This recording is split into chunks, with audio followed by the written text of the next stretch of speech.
အိမ်တွင်ဖတ်ထုံနဲ့ပဲပြားချက်မြောင်ပရိသတ်များလုံးပဲမင်္ဂလာပါမြာဟင်းသာ channel ကနေကြိုဆိုလိုက်ပါတယ်ဟင်းချက်တဲ့နေရာမှာရိုးရှင်းပြီးစားလို့ကောင်းတဲ့ဟင်းလျာတွေဟာတရုတ်မှာပဲအများဆုံးရှိကြပါတယ်ဖတ်ထုံဆိုရင်တရေနိုးထကြွေးတောင်စားကြတဲ့သူတွေအတွက်နဲ့ပဲပြားနဲ့မှထမင်းမိန်နဲ့ဆိုတဲ့အိမ်ဝေးချစ်သူတို့အတွက်ဖတ်ထုံနဲ့ပဲပြားချက်နည်းတချို့ကိုတင်ဆက်ပေးလိုက်ရပါတယ်ရှင်ဖတ်ထုံအပြားကျော်အိမ်မှာပဲလှုပ်စားမလားစိုက်တင်ရောင်းပြီးစီးပွားရှာမလားဘလို့လှုပ်စားစားကောင်းပြီးရောင်းရတက်လို့လူအောင်မဲ့ဖတ်ထုံလေးပဲဖြစ်ပါတယ်အသင်းလုံးဖတ်ထုံအရွက်နဲ့လှုပ်တာမျိုးမဟုတ်ဘဲကိုပိုင်ဂျုံနယ်ပြီးလှုပ်ဖို့အတွက်အရင်ဆုံးဂျုံမှုတ်လိုပါမယ်ဂျုံမှုတ်ထဲကိုရေထည့်မယ်ရိုးရေထည့်ပြီးရင်ရေနွေးအနှဲငယ်ထည့်ပါမယ်မုတ်သားကိုညက်သွားတဲ့အထိကောင်းကောင်းလေးဖြည်းဖြည်းချင်းစီလက်နဲ့နှဲပြီးရင်ဂျုံသားရလာမှာပဲဖြစ်ပါတယ်မုတ်သားတွေကအသက်ဖြစ်တဲ့အနှစ်ကိုစက်သွန်မိတ်ကိုသုံးပါမယ်စက်သွန်မိတ်တောက်တောက်စင်းတဲ့ကိုစီထည့်ပြီးစက်ဆန်တောက်တောက်စင်းနဲ့ကျုံတောက်တောက်စင်းတို့ကိုထည့်ပြီးမှွေပါမယ်အနှစ်အတွက်လည်းအလုံးကိုနှဲပြီးပြီဆိုရင်တော့ဂျုံသားကိုလက်နဲ့ဖြန့်ပြီးအနှစ်တွေကိုထည့်ကောင်ပုံမှန်ပြသထားသလိုလုပ်လိုက်ပါအလုံးပြီးရင်တော့ဒေဦးကိုစီအနှဲငယ်လိမ့်ပြီးအိုးကက်လေးကြော်လိုက်ပါမယ်နော်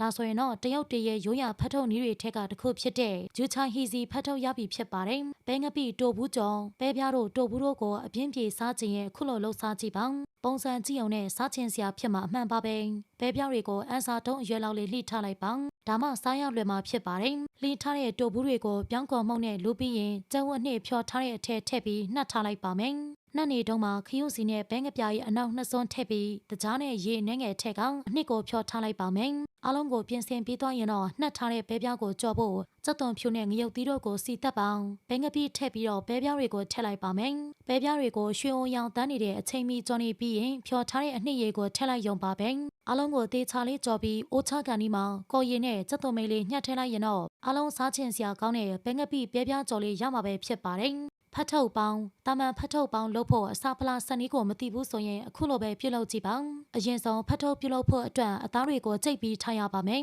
ကြိတ်ထားတဲ့အသားတွေကိုစားစက်သားမှုန့်နဲ့ဘဲငပြားရဲ့အကြည့်အနောက်ထည့်ရပါမယ်ငရုတ်ကောင်းထည့်ပြီးသွားတဲ့အခါမှာခရုစီထည့်ပြီးရင်အားလုံးကိုတမနေအောင်ရောမွေပါမယ်နောက်တစ်ခါမှာတော့အချိုအရသားအတွက်ဂျင်းနဲ့စက်သွန်မိတ်တို့ကိုတောက်တောက်ဆင်းပြီးထည့်ပြီးရင်တော့မှွေလို့ရပြီပဲဖြစ်ပါတယ်မွေနေတုံးမှာစောနာကဖြောထားတဲ့စက်သွန်မိတ်နဲ့ငရုတ်ကောင်းရေကိုဖြည်းဖြည်းချင်းစီလက်မလွန်အောင်ထည့်ရပါမယ်အားလုံးကိုတေချာလေးပြုတ်သွားပြီဆိုရင်တော့စပြီးဖတ်ထုတ်ရွက်ထဲထည့်လို့ရပြီဖြစ်ပါတယ်ဖတ်ထုတ်ရွက်ထဲကိုထည့်တဲ့အခါမှာတအားအများကြီးမထည့်ပဲတင့်တော်ရုံအနှဲငယ်သာထည့်ပါဒါမှသာဖတ်ထုတ်ကအသင့်အနေထားနဲ့ကြည့်လို့ကောင်းမှာပဲဖြစ်ပါတယ်အသင်ဖတ်ထုတ်ရွက်ထဲကိုထည့်ပြီးလက်နဲ့ဆုပ်လိုက်ရင်ချစ်ဖို့ကောင်းတဲ့ဖတ်ထုတ်လုံးလေးရပြီပဲဖြစ်ပါတယ်။နိုင်ဝက်လောက်ပေါင်းခံလိုက်ရင်တော့တိတ်ကိုစားချင်စရာကောင်းပြီးအရင်ရွှမ်းတဲ့ဖတ်ထုတ်လေးကိုစားသုံးနိုင်ပြီပဲဖြစ်ပါတယ်။ကျွန်မတင်ဆက်ပေးခဲ့တဲ့ဟင်းလျာတွေကိုပရိသတ်တို့ရောကြိုက်နဲ့တက်ရလားဆိုတော့ comment မှာပြောပြခဲ့ပါအောင်နော်။လွယ်ကူရိုးရှင်းတဲ့ဟင်းလျာတွေအတွက်ကျမတို့ရဲ့ page ကို like and follow လေးလုပ်ခဲ့ကြပါအောင်ရှင်။နေ့ရက်တိုင်းအတွက်ပျော်ရွှင်ပါစေ။